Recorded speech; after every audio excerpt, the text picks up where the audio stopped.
అనగనగానంట ఒక ఊళ్ళోని కాకిని, చిలక ఉన్నాయంట. తోటలోకి వెళ్ళాయంట.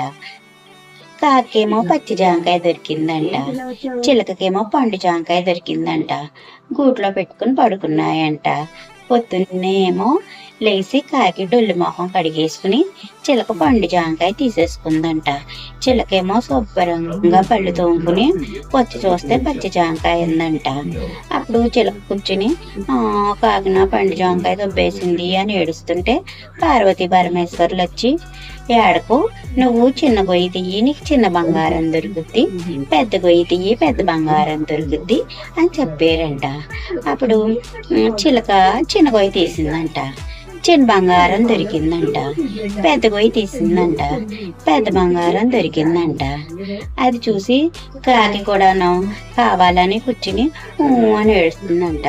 పార్వతీ పరమేశ్వర్లు వచ్చారంట. ఏ అంటే చిలక నా పండు జాంకాయ దొబ్బేసింది అని అబద్ధం చెప్పిందంట.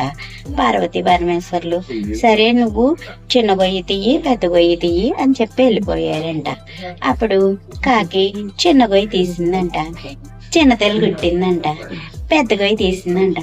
పెద్ద తెలు కుట్టిందంట. అప్పుడు కాకి బుద్ధి వచ్చిందంట, ఎప్పుడు దొంగతనం చేయకూడదు, మళ్ళీ ఏమో అబద్ధాలు చెప్పకూడదు అని.